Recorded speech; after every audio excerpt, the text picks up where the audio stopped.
இந்த ஃபர்டிலிட்டி ஜேர்னியில் மெடிசின்ஸ் மட்டும் இம்பார்ட்டன்ட் இல்லைம்மா, எமோஷனல் சப்போர்ட் ரொம்ப இம்பார்ட்டன்ட். அடுத்து என்ன பண்ணலாம்? ஸோ நெக்ஸ்ட் HSG அப்படிங்கிற ஒரு டெஸ்ட் பண்ணிடுவோம். அப்போ இது ரொம்ப பெயின்ஃபுல்லாக இருக்குமா? ஒரு மைல்ட் டிஸ்கம்ஃபர்ட் இருக்கும். எக்ஸ்ரேவா? அப்போ அதை இப்போவே பண்ணிடலாம். காவ்யா, HSG ரிப்போர்ட்டில் ஒரு சின்ன ப்ராப்ளம் இருக்குது. ஆக்சுவலாக 2 டியூப்ஸுமே பிளாக்டாக இருக்குது. அதனால தான் எனக்கு நெகட்டிவ் வந்ததா மேம்?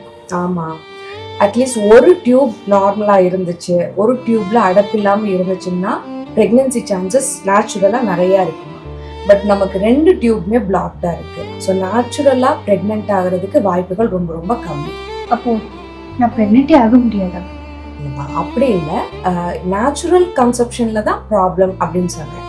மற்ற மெத்தட்ஸ் இருக்குமா, ஆர்டிஃபிஷியல் மெத்தட்ஸ்லாம் நிறையா இருக்குது. அப்போ அதுதான் IVF டாக்டர்? கரெக்ட். இதை வந்து நம்ம வந்து ஆர்டிஃபிஷியல் ரீப்ரொடக்டிவ் டெக்னிக்ஸ்ன்னு சொல்லுவோம். ஸோ IVF, ICSI அந்த மாதிரி ப்ரொசீஜர் மூலம் நம்ம வந்து ப்ரெக்னென்சி பாசிபிள் பண்ணலாம். இப்போ நேச்சுரல் மெத்தட் நான் சொல்லும்போது, இப்போ ஒரு எக் ரிலீஸ் ஆகும்போது ஸ்பெர்மோட யுனைட் ஆகுறது இந்த ஃபெலோப்பியன் டியூப்ஸில். ஸோ அங்கே பேபி ஃபார்ம் ஆனதுக்கப்புறம் அது வந்து யூட்ரஸில் இம்ப்ளான்ட் ஆகும். இதுதான் நேச்சுரல் மெத்தட். நம்மளுக்கு இப்போ 2 டியூபும் பிளாக்காக இருக்கிறதுனால இப்போ நம்ம ஒரு பைபாஸ் ப்ரொசீஜர் தான் ஆப்ட் பண்ண போகிறோம்.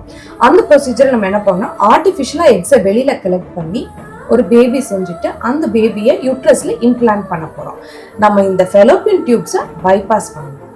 டாக்டர், நீங்கள் எது சொல்கிறீங்களோ அதை நான் ஃபாலோ பண்ணுறோம். உங்களை தான் ரொம்ப நம்புகிறோம் நாங்கள். கண்டிப்பாக நம்மளோட பெஸ்ட் நம்ம செய்வோம். கண்டிப்பாக ப்ரெக்னென்சி பாசிபிள் தான். Thanks doctor.